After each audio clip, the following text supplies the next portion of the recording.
விருதுக்கான புதிய தலைமுறை சக்தி விருதையும் நற்சான்றையும் ஏற்க திருமதி ஜெயஸ்ரீ வெங்கடேசன் அவர்களை அன்போடு மேடைகள்.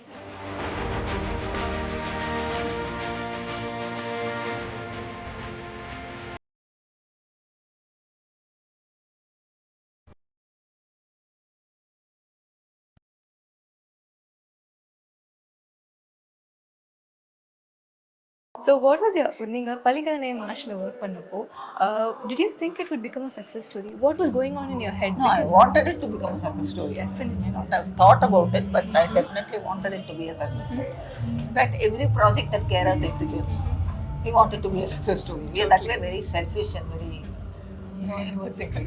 Totally, ma'am. So about environmental protection right now, about climate change, about just your own environment, wherever you are living, and the space la irukra people ku how do you think how responsible do you think people are right now, the younger generation to be precise? See, younger generation is totally committed to living in a sustainable world. That I am convinced. That's why you find children saying no to crackers, children taking up causes like tree planting, maintenance, solid waste disposal and all that. So the spark is there, the commitment is there.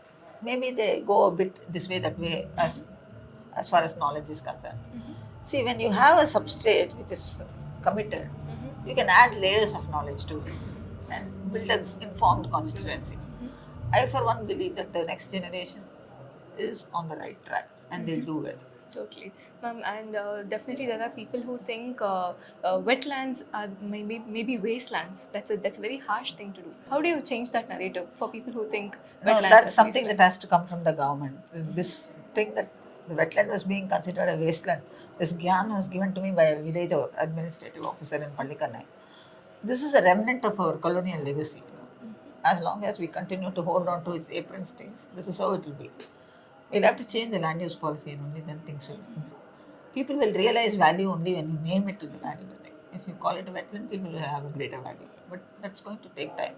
It requires policy change. With the climate change and with the development plans going on right now, what do you think is one message, an urgent message which people need to hear right now?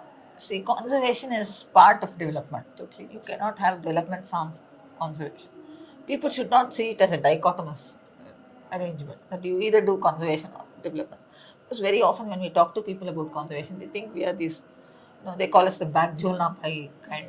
We're not the Jolna Pai kind. We are tech savvy, we use technology, we use it. But for everything there is a threshold, there is a limit. You should have that limit and stick to that. That is how I would define reconciliation of conservation and development. Thank you.